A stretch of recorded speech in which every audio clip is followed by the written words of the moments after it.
In the heart of Lagos, where the streets never sleep and the air is always filled with the hustle of city life, there's one food that unites everyone, the beloved suya.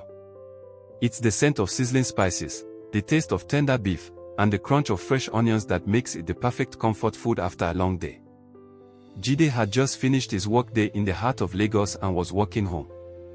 The sounds of the bustling city echoed around him, and the tantalizing aroma of suya, grilled, spicy beef skewers, drifted through the air.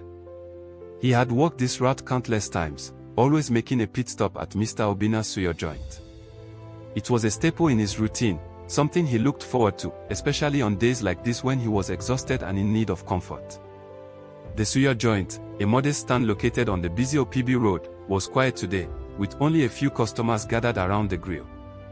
The scent of the suya wafted through the air, mingling with the noise of the street. Mr. Obina, the vendor, was behind the counter, flipping skewers with his usual confident grin. Jide waved at him as he approached, already anticipating the warmth and spice of his favorite meal.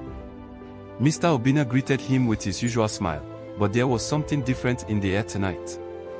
As Jide watched Mr. Obina prepare the suya, he noticed the meat on the grill looked darker than usual.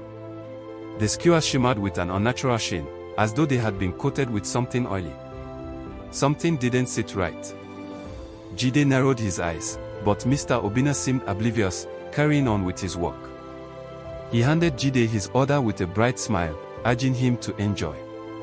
Jide unwrapped the foil around the skewer as he walked away, the familiar warmth of the suya wrapping around him. But as he took the first bite, something was wrong. The flavor was off.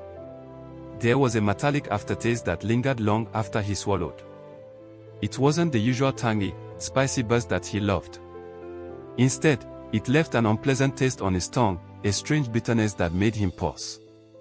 He chewed slowly, unsure if his mind was playing tricks on him, but the aftertaste refused to fade. Then his phone buzzed in his pocket. It was a message from his friend, Tond.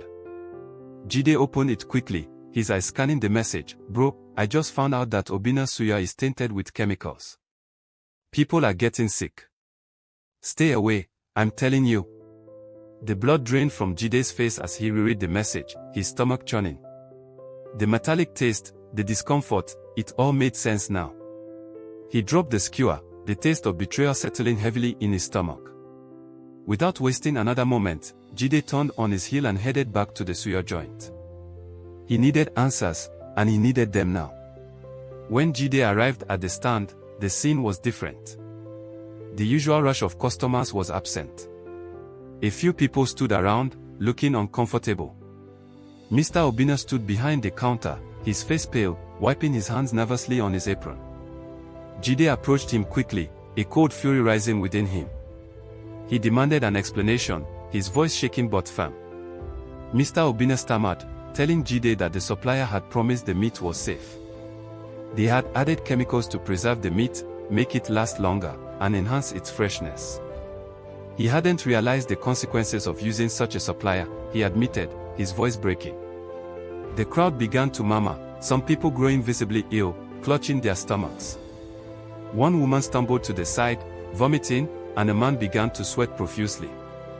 Jide's eyes widened in horror. The suya was contaminated, and worse, it was spreading. Others stepped forward, confirming that they, too, had been feeling unwell after eating the tainted suya.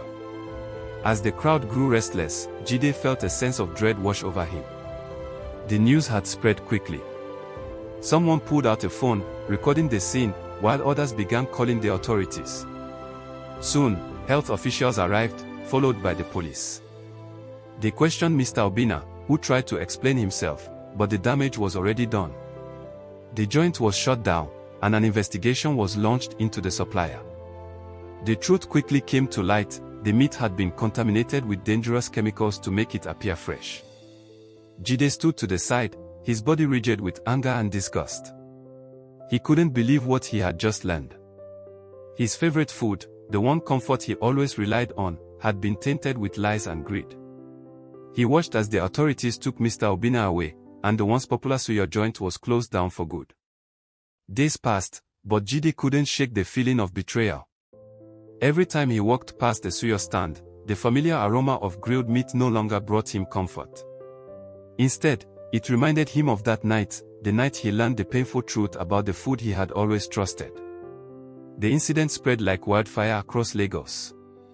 People shared videos and stories about the tainted suya, warning others to stay away. The phrase, "You will never eat suya again after watching this," became a common saying among the locals.